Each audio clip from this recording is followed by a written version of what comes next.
Hey, so today is Thursday, April 18th. It is currently 9 p.m. The year is 2013, just before the rise of the machine. So, uh, good day today, long day today. Uh, Food was tricky, very busy day at work. Again, what I do, I drive around a lot, and sometimes emergencies happen and I have to go put out fires. Not actual fires, but IT fires, computer fires. So I had to drive around a lot today, and I didn't get to eat my meals. I didn't have time to sit and eat. So what do you do when you don't have, 10, 20 minutes? So here's what I usually do. I'll usually go and find a brand of protein bar that I like, and I'll keep a couple of them in the trunk of my car. Um, the brand I use is Supreme.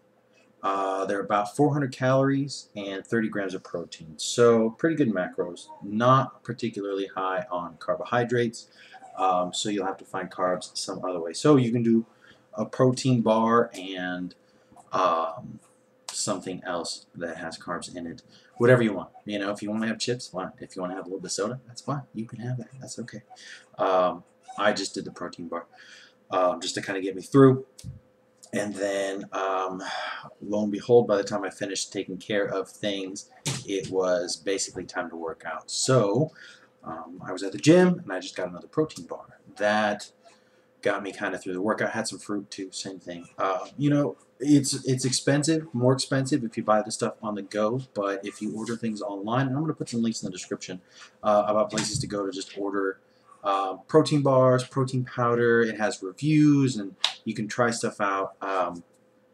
But it's great to have that stuff in stock. A couple other things that you can just toss in your car: cans of tuna. One can of tuna, I believe, has I think 15 to 20 grams of protein, depending on the type of tuna. I always go albacore, just a little more protein in that.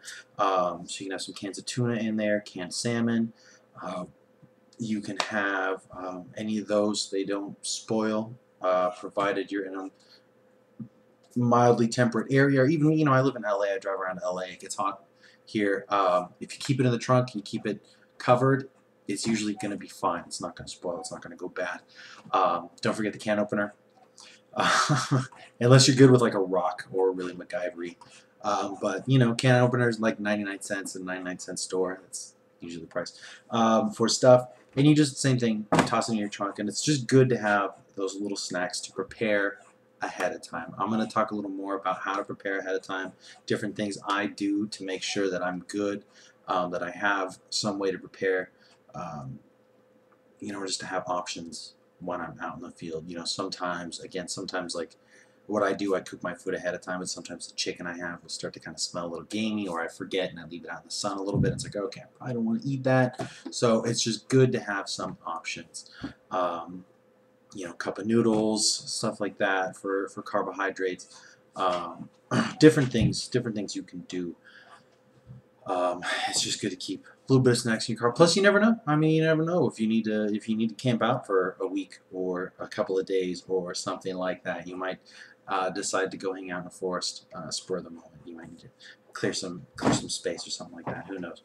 So it's good to keep water. I keep a couple of gallons of water, tuna.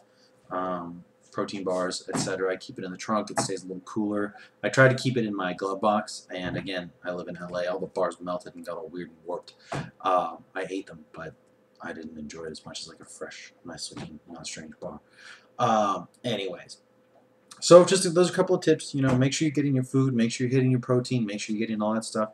Again, if you have any questions, if you have any trouble, email me. If you have any issues. Also, if you have, if you want to know more, I might do a video about it. If there's stuff you want to know more about as far as diet goes, as far as exercise goes, I'm going to start doing a couple of training videos on for you guys next week. I'm going to start filming, so then they'll be up probably the week after, and it's all going to be about correct form, how to do exercises without hurting yourself. This is extremely important. Lately, I've been working out at a gym, which I'd never done before, and I'm seeing people do things horribly wrong, and either they're going to hurt themselves or they're just not going to be able to work out, or they're robbing themselves. They're putting in all this work and they're not actually going to get the benefit of the exercise. So I'm going to show you how to get the most out of it, do the most work, and do it all correctly. That's going to be coming up fairly soon. Again, if you have any questions, feel free to email. All right, bye.